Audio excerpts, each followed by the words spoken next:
Good evening, everyone. Good evening. Welcome. Nice to be with you. MDiv students, as always, we have some members of the faculty here. We're glad that you're here with us tonight. We may have some members of the local clergy who have been invited. If I missed any members of the local clergy that are here, well, we see some drift in. We may still have some who come to join us. I want to say a couple words of thanks. First to Stacy and to all the lay students, especially the third years. Was it the third years who prepared dinner tonight? Thank you for hosting us.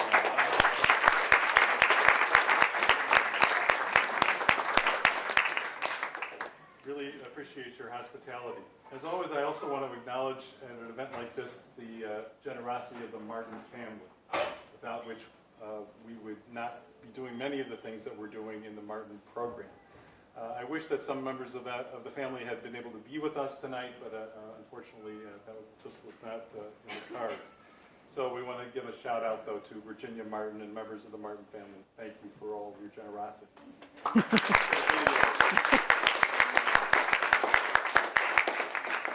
Friends, this is the fourth consecutive year that we've had a Marten visiting fellow in preaching. The purpose of the fellowship is several-fold. One is a way of supporting research and writing in the homiletic field. And so a person is invited here to teach one course, which also helps us, gives another perspective into the teaching mix of preaching courses, supports some research and writing in the field. As part of that fellowship, every Marten Fellow then gives a lecture to share with us some of what he or she is currently thinking about. This gives us a little bit of a view into the cutting edge of the field at the moment. And in addition, the Marten Fellows share their wisdom with us in the Marten program, students and the wider faculty. And so it's been a pleasure each of the four times, but a great pleasure to have Ann with us as the 2018 Marten Fellow. A native of St. Louis, Ann Garrido is Associate Professor of Homiletics and Co-Director of Spiritual Formation for the MAPS CGS programs at the Aquinas Institute of Theology in St. Louis. She holds both a Master of Divinity and a Doctorate of Ministry and Preaching from the Aquinas Institute. Her teaching and research has focused on Christian conflict management and administration. My favorite book is Redeeming Administration. That was a real needed work. The practice of Catholic preaching, developing and refining methods of forming candidates for ministry, particularly through field education, cultivating Catholic identity in sponsored institutions, and examining the gifts of children's contextual theology in the contemporary church. She is a recognized formation leader for the National Association of the Catechesis of the Good Shepherd, and a consultant mediator with Triad Consulting Group. She's the author and editor of at least 9 books, and numerous articles and essays and book chapters, including the co-author of one groundbreaking, internationally famous, distinguished chapter in a handbook for Catholic theology, which was edited by Ed Foley. The title of that work is Doctrinal and Catechetical Preaching. She is, among other things, a convert to Notre Dame football. She and her husband Mike and son Micah cheered the Fighting Irish on to victory last month over Pittsburgh, her first and only Notre Dame game. By the way, Jack Swarbrick called and asked if he would come back again next year. Yes, that's right. Ann's lecture this evening is entitled, I Want to See, Nurturing a Spirituality of Truth from the Pulpit. Please give a warm welcome to the 2018 Marten Fellow in preaching, Ann Garrido. Thank you.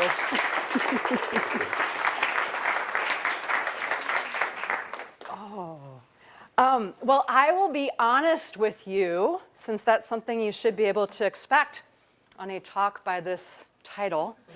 I have rather long been obsessed with the topic that I'm going to talk with you tonight. And my mom says that the fixation may have its roots in what is referred to in my family. There we go. As the Great Santa Claus Incident of 1976, which is when apparently I found out that Santa Claus was not real, and I, quote, did not handle it very well. Now, I should say that that is her description of the incident and not mine. I would say that I handled it as any reasonable person might upon discovering that the world was not the place that she had always imagined it to be, and that furthermore, she had been lied to on this matter for her entire life by her parents, her aunts, uncles, cousins, and much treasured J.C. Penney's Christmas catalog. I am almost over it, as you can tell. So if you were to look through my high school journals, which I'm not necessarily saying that you should, because they're kind of petty and not very interesting, but if you were to do so, you would find that they are peppered with phrases like, and then he said, but really the situation is, or truthfully, it's not fair, that. What's interesting is when I look at those journals, that as a teenager, I was pretty sure that I had a good handle on the truth. I knew things. I didn't doubt myself. I doubted my parents, as you can recall, the Santa Claus incident of 1976. But I didn't doubt my own ability to assess how things were. When I was in Africa as a college student is when that got shaken upside down. So my confidence that I could know the truth was upside down and shook like a cocktail. 4 years on the island of Guam shook my assumptions even more. The experience of being married and have a child dropped a cherry on the top. I had thought that I had known what was real. But clearly I had been wrong. Who's right? Can anyone know anything for certain? If so, how? What's true? And how can two people of goodwill who love each other still see things in such radically different ways? And I would say part of what kept me tethered through my own process of adulting was my ongoing relationship with the wider church community. I was blessed throughout my childhood, but then also in my teen years and campus ministry years into my young adult years, with a really remarkable handful of preachers and teachers who helped me to work through a lot of questions and disappointments, of which the Santa Claus incident was but the first. So they did this by putting me in contact with a very rich Catholic tradition around truth. They let me know that I was not the only person to be asking the kinds of questions that I was asking, and they challenged me to keep truth as a central organizing principle for living my life. So now, as a person who's in the field of preaching and teaching myself, what I'm experiencing is I'm hearing a lot of people ask the same kinds of questions that have haunted me all the way through my life. Questions that have a new urgency to them after the 2016 presidential election, an increased urgency this year with the sex abuse scandal rearing its head again. And for me, knowing how meaningful the ministry of preachers has been in my own thinking things through, what I've been trying to figure out is how preachers could be of service in this present crisis, especially in helping congregations to try to imagine and then to live what I'm going to call a spirituality of truth. So what I want to think about first is, what do I mean when I say a spirituality of truth? So classically speaking, at least since the time of Anselm, we've been defining theology as faith seeking an understanding of ... So a theology of truth would be faith seeking an understanding of truth. When I'm using the term spirituality, the way that I'm defining that is spirituality is faith seeking a way to live ... So when I say a spirituality of truth, the definition that I'm working out of is faith seeking a way to live truth. And in particular, the gospel passage that I'm finding myself as a rooting passage is from the Gospel of John. There's this wonderful verse when Jesus is having a conversation with Nicodemus. And what he says in that passage is, whoever lives the truth comes to the light. And what strikes me about that, if you look at different translations of that particular passage, each different translation, there's many ways it's rendered. The one who practices the truth comes to the light. The one who does the truth comes to the light. But what's consistent across these translations is that when Jesus is speaking about truth, he seems to be speaking about it more as a verb than as a noun. And so the question that has been slowly formulating in my mind is, how would we help to articulate truth as a way of life?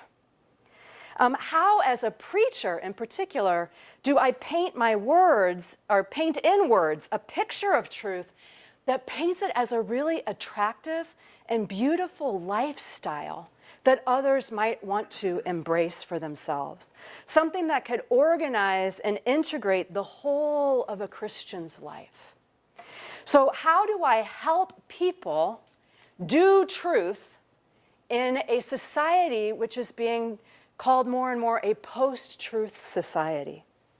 So let me be clear here first what I do not have in mind. I do not have in mind the idea that we will have more homilies on God as truth, on Jesus as truth, on the Catholic faith as truth, on the Bible as truth. I think a number of very sincere and dedicated preachers have tried that for some time now, with somewhat limited success and a number of significant counter effects. Well, I share the conviction that God is truth, that Jesus is truth, that the Bible and Catholic doctrine mediate truth. I'm all with you on that. All of those statements presume that we're sharing a common understanding of what truth is. So I'm not sure we can assume that anymore. Oftentimes, when a preacher sees their ministry as preaching the truth, with a capital T in it, often they're beginning with an unnecessarily narrow definition of small t truth. And just capitalizing the T doesn't fix the problem. Instead, what we end up is that often their very narrow definition of truth begins to be placed on God, on Jesus, on the Bible.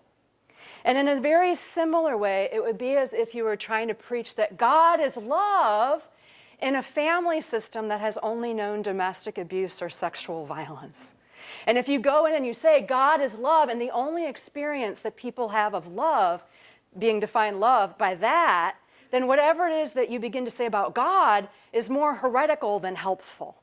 Like what you would have to first do in a congregation like that is you would have to redefine, you would have to recover what the word love actually means.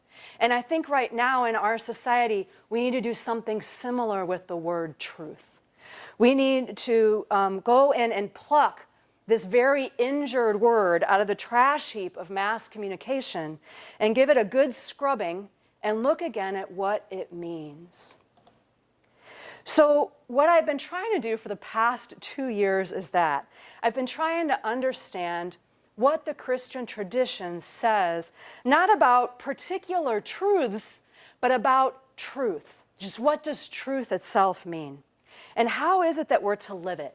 And what I want to do tonight is to introduce 4 ways that the tradition speaks about truth, albeit interrelated ways, and that each of these ways has its own body of guiding practices, its own set of spiritual disciplines that are associated with it.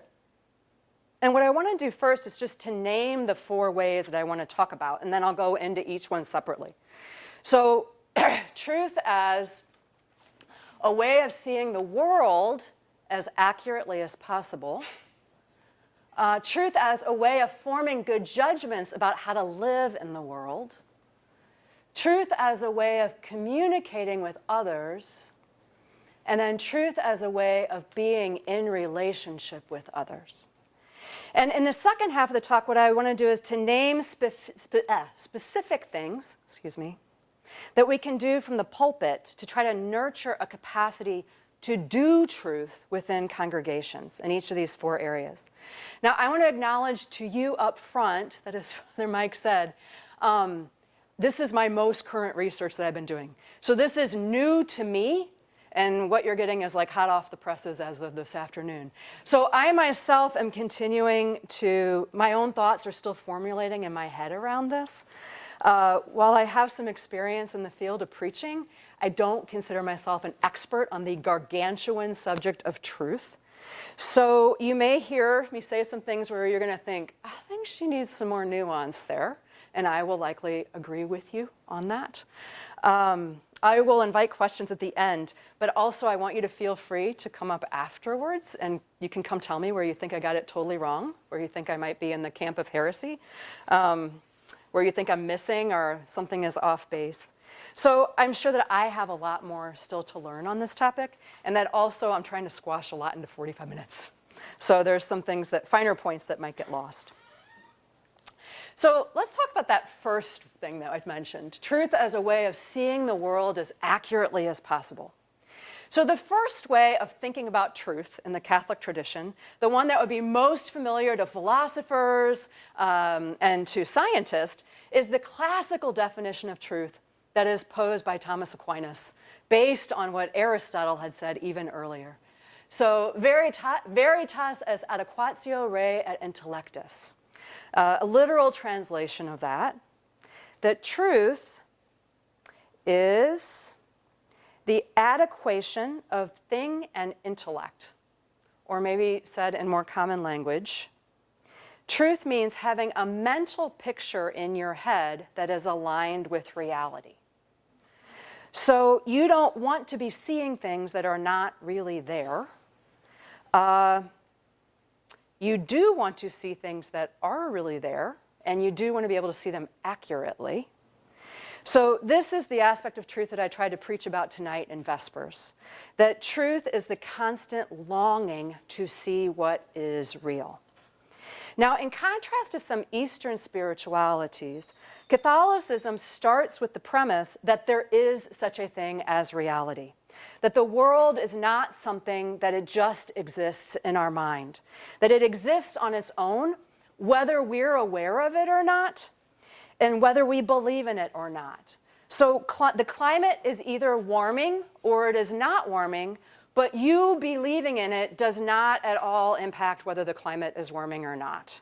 God either exists or God does not exist, but God's existence does not depend on whether or not you believe in God. But what we would say is beliefs have an impact on people's lives. So you may not believe in gravity, but if you step out of a fourth floor window, the same effect will happen to you as the person who does believe in gravity.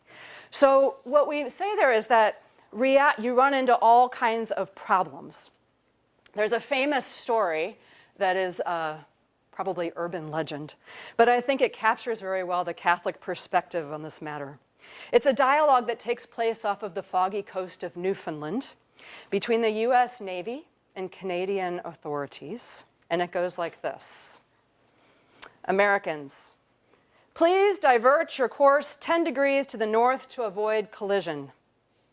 Canadians, recommend you divert your course 10 degrees to the north to avoid collision. Americans, this is the captain of the US Navy ship. I say again, divert 10 degrees north. Canadians, no, I say again, it is urgent, you divert 10 degrees.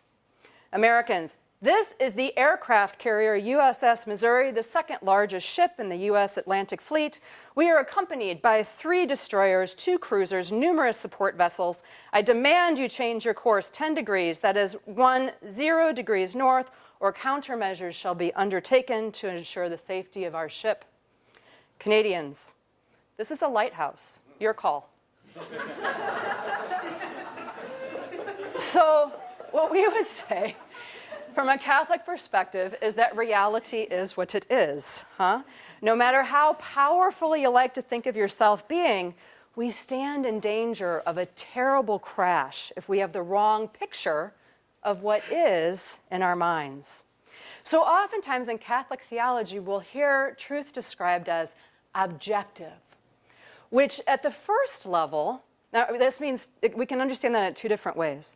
The first one is that reality is what it is. So just wishing that it be otherwise doesn't change it. But the second way that we mean that truth is objective is that truth always remains objective.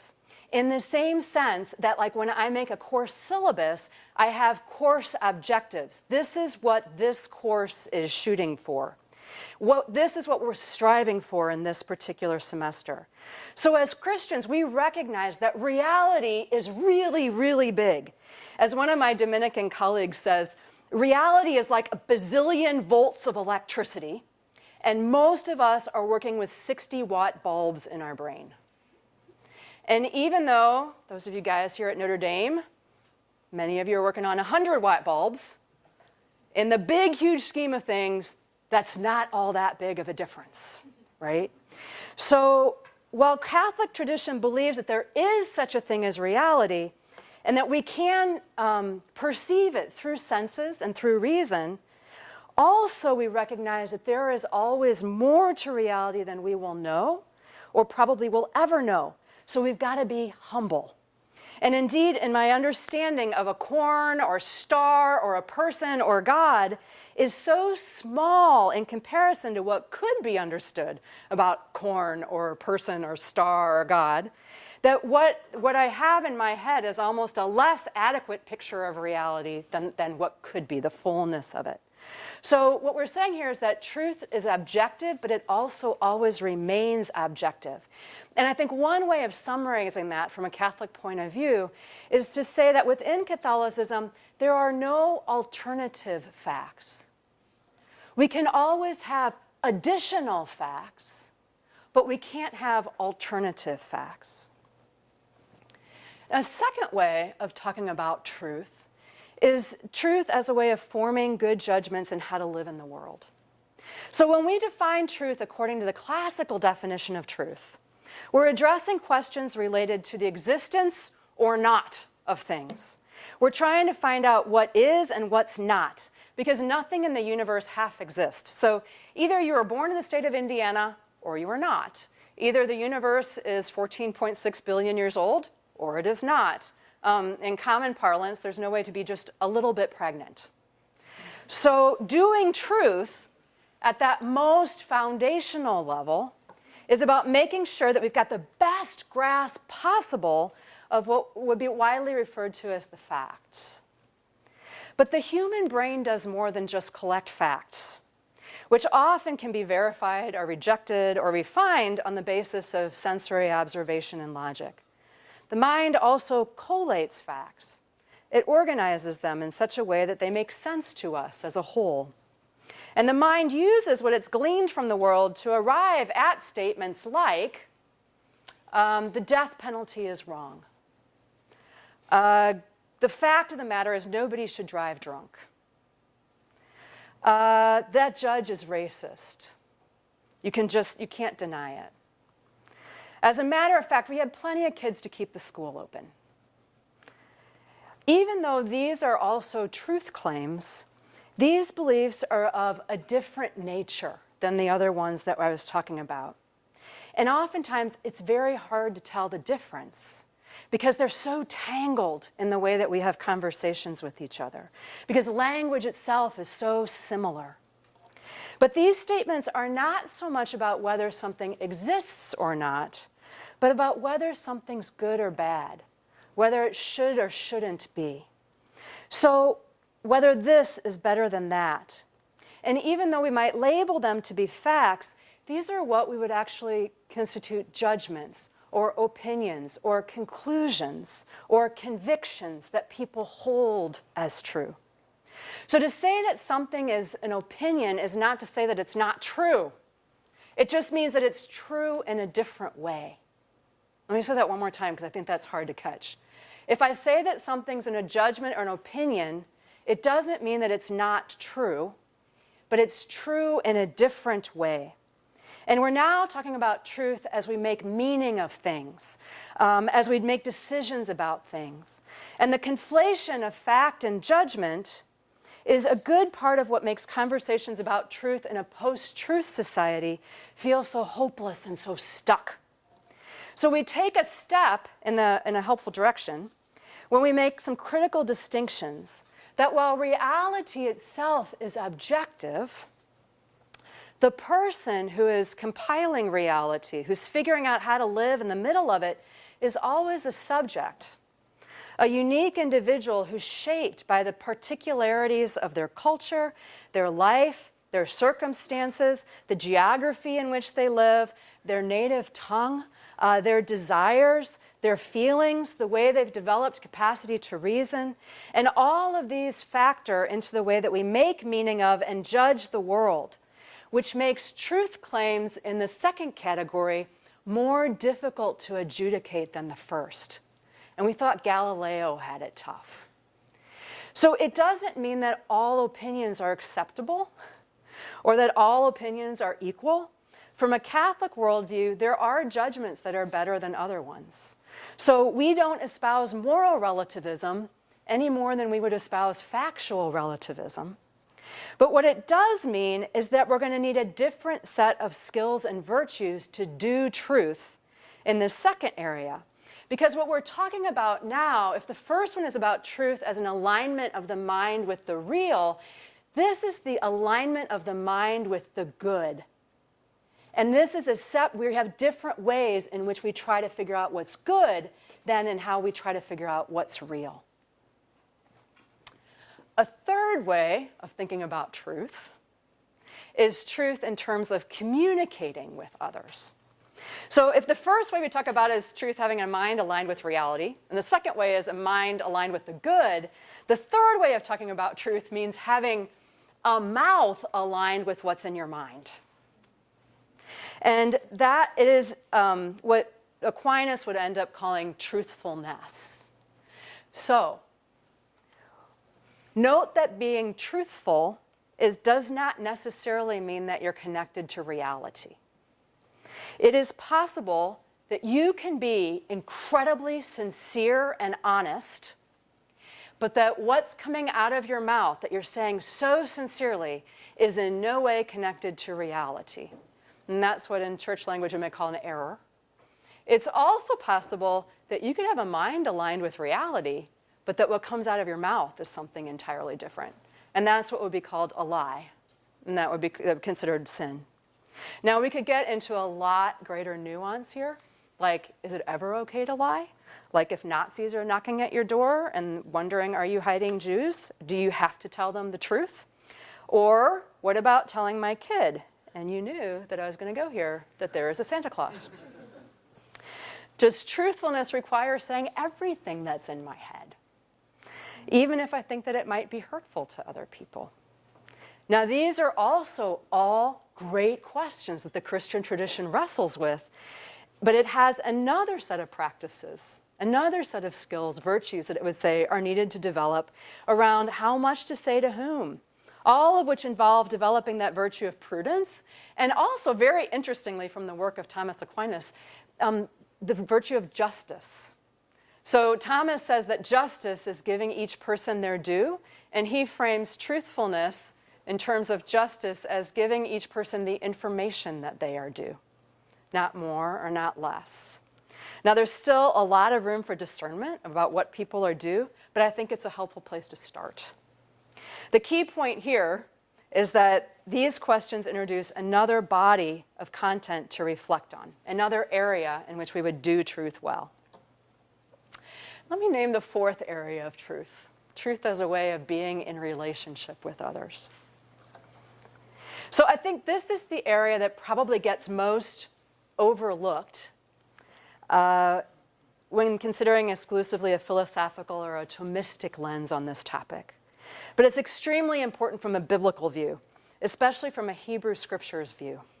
And I don't think the framework for a spirituality is complete without it. So the Hebrew word for truth is the word emet. And it appears in the Hebrew Scriptures 127 times. It's comprised of 3 Hebrew letters. The first of the letters of the alphabet, the alpha, the mem, which is right in the middle of the alphabet, and then the last letter, the tav, at the end of the alphabet. And what's interesting about these 3 letters that the Hebrew scholars point out is that all 3 of the letters, they say, are standing on 2 feet, like there's 2 places where it touches the line. And from their perspective, this says something about how our ancient ancestors thought about truth. That truth encompasses everything from the beginning to the middle to the end, and that it is straightforward, it's comprehensible. In contrast, the Hebrew word for a lie is shaker. And in shaker, the three letters that make up this all come from the end of the alphabet, and they're all jumbled together. And each of them all stands on the line on just one place, one point. And they would say that it only touches the line one time, as if it could be easily knocked over. But emet is well grounded. Emet is firm. It stands on two legs. It's this last aspect of emet that makes it really difficult to translate it into English. And a lot of what emet means is very close to what we in the Western world might associate with truth. The emet means grounded in reality, sound, honest.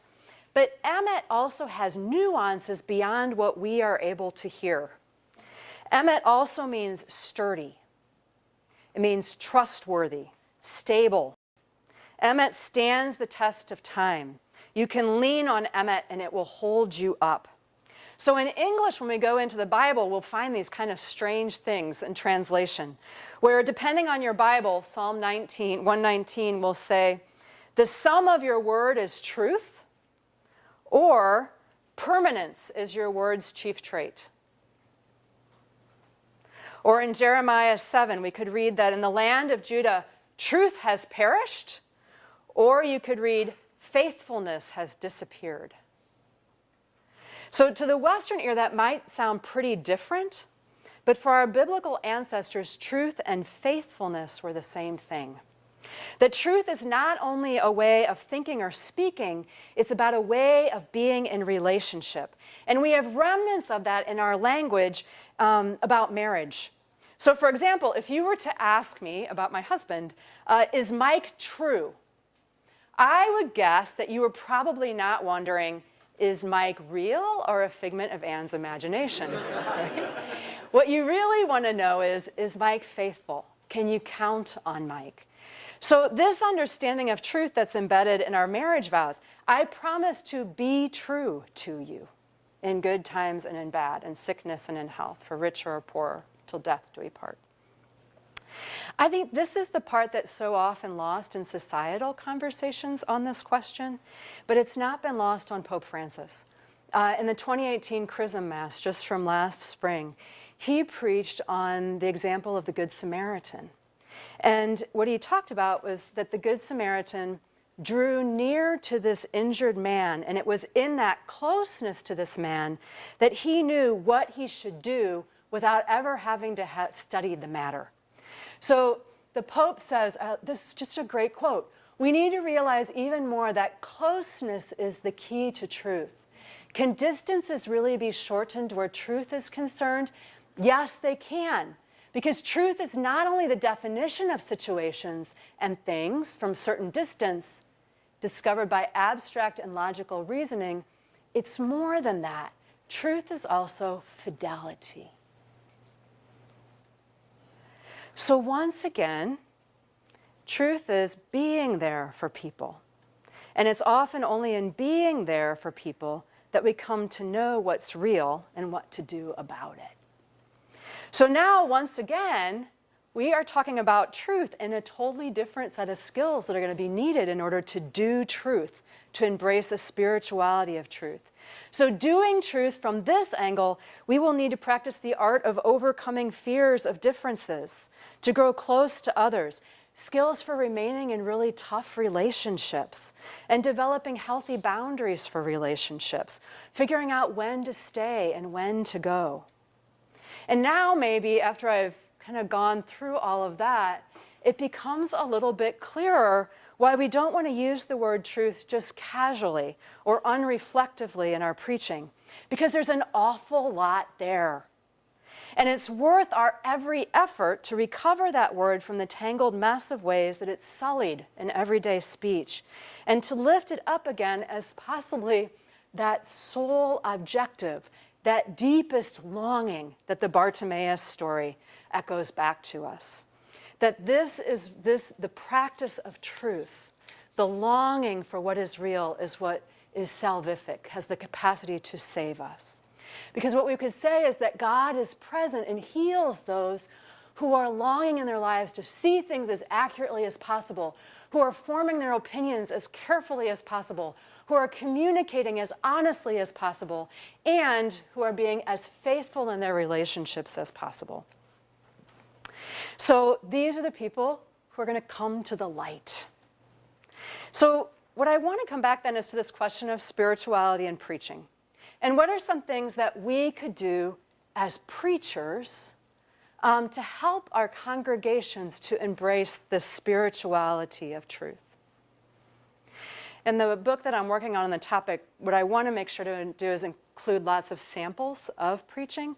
But tonight, what I want to do is just lift up a couple of tips to wrap up this. So the first question is truth as a way of seeing the world as accurately as possible. The first thing I would say is we as preachers had better make darn sure that everything that comes out of our mouth in the pulpit is true. That we would be really committed not to misquoting somebody, not to having somebody say something that they did not say, and to avoid preaching what, I love, this is from the Fifth Lateran Council, from the 1500s.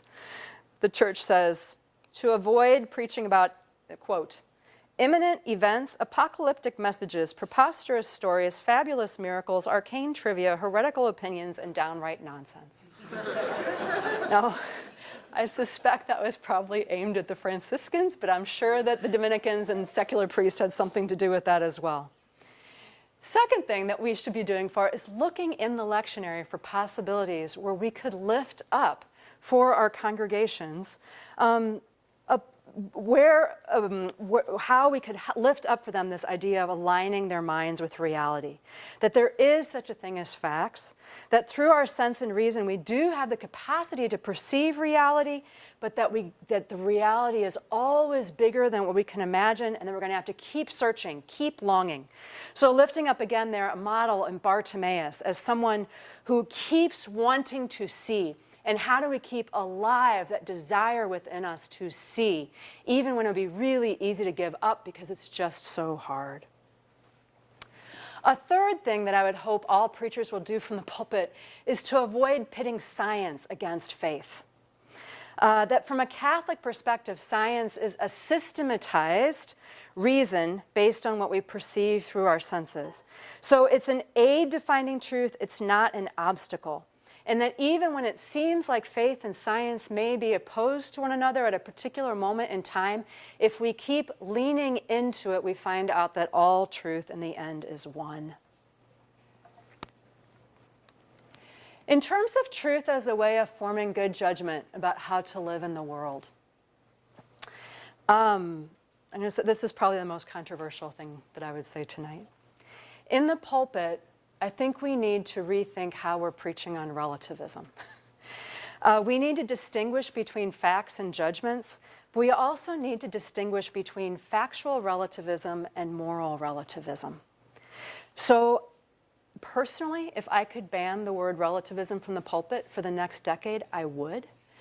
Not because I think we shouldn't be talking about relativism, I think we should, but because those of you who've had me in preaching this semester know that you are only allowed to use one Latinate term in every homily, and relativism would be your Latinate term.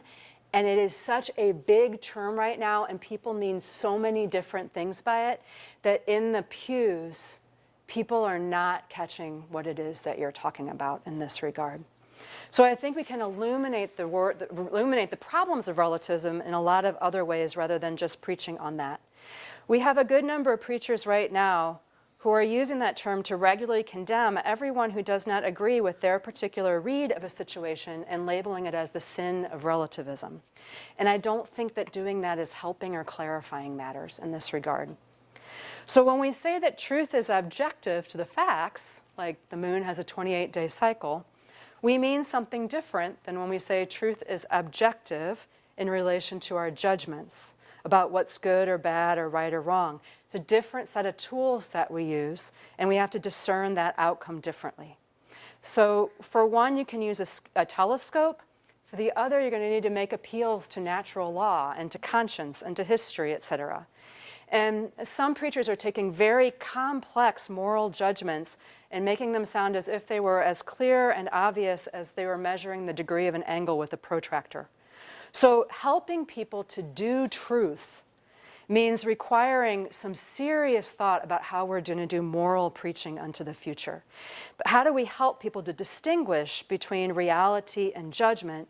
And how do we help people to live in reality and talk with others who differ in their perceptions of right and wrong? There is also in the lectionary a lot of possibility for exploring this.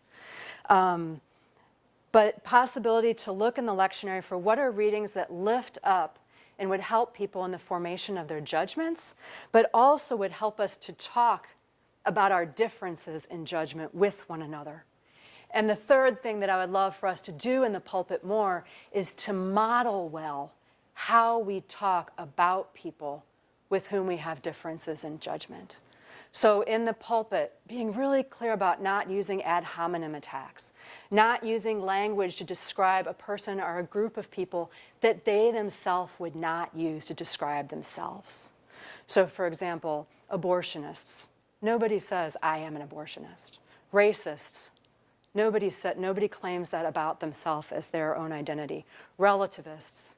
So how do we not clump people and speak about them in ways that doesn't acknowledge how they themselves would tell the story? A third way, communicating truth, look for lectionary possibilities about honesty, about the importance of communication. The Catechism of the Catholic Church has some beautiful statements about how you cannot build community and cannot share communion with each other if your communication lines are not strong. So communication is meant to serve community so that we can live in communion. And if we are not being honest in our communication, our salvation is in jeopardy. There is a lot in the lectionary about the Word that we could unpack. Jesus as the Word of God lends itself to a lot of preaching on this topic. And it is time to talk from the pulpit about lying. I am perplexed that I have been waiting every Sunday to go into a Mass, and I have yet to hear a homily about lying, when it is one of the most pressing issues of our time. Lastly, we need to look for passages in the lectionary where we could really lift up and invite people to build the capacities, the relational capacities that they're going to need to live in communion. So the kinds of things that would enable them to deepen and remain in healthy relationships. The lectionary is full of passages about marriages, about friendships, about parent-child relationships, some which are edifying, a lot of which are not, but all of which have really good insights for us about what works in relationship and what does not. And this could be a thread that we pull through in our preaching, that relationship is important, that faithful relationship is one of the most enriching gifts of any life, but it does not come easy. And that all of life is a school in relationship that is preparing us to live in Trinitarian relationship on the other side.